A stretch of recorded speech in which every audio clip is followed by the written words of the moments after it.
ನರೇಂದ್ರ ಮೋದಿ ಅವರನ್ನು ಮತ್ತೊಮ್ಮೆ ದೇಶದ ಪ್ರಧಾನಿಯಾಗಿಸಲು ದೇಶವ್ಯಾಪ್ತಿ ಯಾತ್ರೆ ಕೈಗೊಂಡ ಮಹಿಳೆ ರಾಜಲಕ್ಷ್ಮಿ ಅವರನ್ನು ಕಲಬುರಗಿಯಲ್ಲಿ ಬಿಜೆಪಿ ನಾಯಕರು ಅದ್ದೂರಿಯಾಗಿ ಸ್ವಾಗತಿಸಿದರು.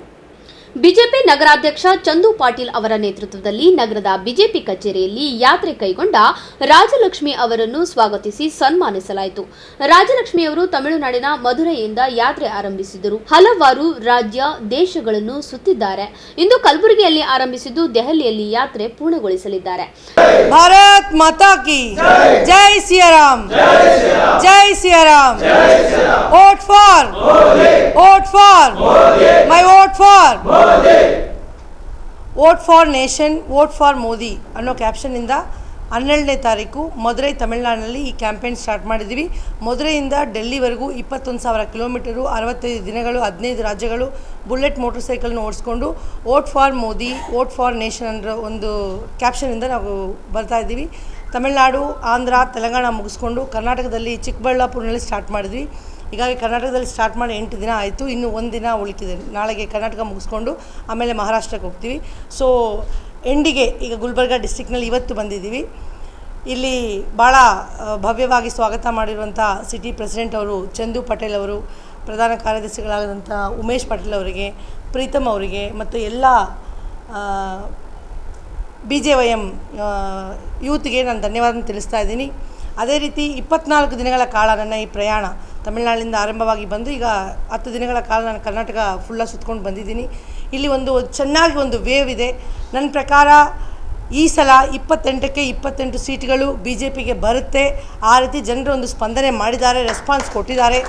ಸೊ ಆ ಭರವಸೆಯನ್ನು ನಾನು ನಿಮಗೆ ಕೊಡುತ್ತಾ ಇವತ್ತಿಲ್ಲಿ ನನ್ನ ಕಾರ್ಯಕ್ರಮ ಮುಗಿಸ್ಕೊಂಡು ಬಿಜಾಪುರಕ್ಕೆ ಹೋಗಿ ನಾವು ಬೆಳಗಾಂನಲ್ಲಿ ರೀಚ್ ಮಾಡ್ತೀವಿ.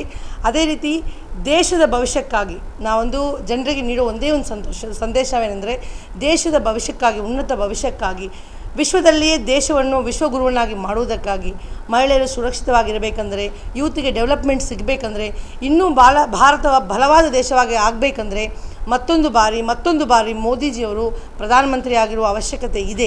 ಅವರ ನೇತೃತ್ವದಲ್ಲಿ ಭಾರತ ಒಂದು ಸುರಕ್ಷಿತ ಮತ್ತು ಬಲವಾದ ದೇಶವಾಗಿ ಬೆಳೆಯುತ್ತಂತೇಳಿ ನಾನು ನಂಬ್ತಾ ಇದ್ದೀನಿ, ನಂಬ್ಕೊಂಡು ಈ ಯಾತ್ರೆಯನ್ನು ಮಾಡ್ತಾ ಇದ್ದೀನಿ.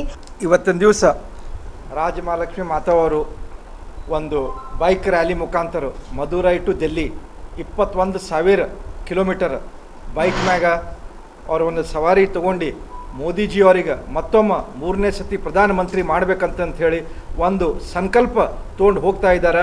ಅವ್ರಿಗೆ ಅಭಿನಂದನೆಗಳು ಸಲ್ಲಿಸಲು ನಾನು ಬಯಸ್ತೀನಿ, ಕಲಬುರಗಿ ಜಿಲ್ಲಾ ವತಿಯಿಂದ ಅಂತ ಹೇಳಕ್ಕೆ ಬಯಸ್ತೀನಿ. ಅವ್ರಿಗೆ ಪರ್ಸ್ನಲಿ ಏನರೇ ಗೇನ್ ಆಗಬೇಕು, ಏನರೇ ಸಿಗಬೇಕು, ಅವ್ರ ಹೆಸರಾಗಬೇಕು, ಅವ್ರ ಪ್ರಚಾರ ಆಗ್ಬೇಕಂತಂತೇಳಿ ಯಾವುದೂ ಭಾವನೆ ಇಲ್ಲ. ಅವ್ರ ಒಂದೇ ಭಾವನೆ ಇದೆ ಅಂತಂತೇಳಿ, ಇದು ಸನಾತನ ಧರ್ಮ, ಭಾರತ ಹಿಂದೂ ರಾಷ್ಟ್ರ ಆಗಬೇಕು, ಎಲ್ಲ ಸಮಾಜದವ್ರಿಗೆ ಮತ್ತೊಮ್ಮೆ ಮೋದಿ ಬಂದರೆ ಅವ್ರಿಗೆ ಎಲ್ಲ ಸ್ಕೀಮ್ಗಳು ಸಿಗ್ತಾವ, ಎಲ್ಲ ಚಲೋ ಕಾರ್ಯ ಮಾಡ್ಯಾರವರು 10 ವರ್ಷನಾಗ. ಅದಕ್ಕೆ ಹ್ಯಾಟ್ರಿಕ್ ಮೋದಿಯವ್ರಿಗೆ ನಾವು ಪ್ರಧಾನಮಂತ್ರಿ ಮಾಡಿದೆವು ಅಂತಂತಾರೆ. ಇನ್ನೂ ಒಂದು ಸ್ವಲ್ಪ ಏನು ಉಳಿದದ ಭಾರತ ಸ್ವಚ್ಛಾಲಕ, ಭಾರತ ಉನ್ನತ ಸ್ಥಾನ ಹೋಲಕ, ಅದು ಮುಂದಿನ ಅವಧಿನಾಗ ನರೇಂದ್ರ ಮೋದಿಜಿಯವ್ರು ಮಾಡ್ತಾರಂತಂತೇಳಿ ಅವ್ರು ಒಂದು ಸಂಕಲ್ಪ ಏನು ತೊಗೊಂಡು ಹೋಗ್ಯಾರ. ಆ ಸಂಕಲ್ಪಿಗೆ ನಾವೆಲ್ಲರೂ ಪ್ರಾರ್ಥನೆ ಮಾಡ್ಯಾಮಂತಂತೇಳಿ ಅವ್ರ ಮುಖಾಂತರ ಇವತ್ತಿನ ದಿವಸ ನಾವು ಅವ್ರಿಗೆ ಒಂದು ಮಾತು ಕೊಡ್ತೀವಿ.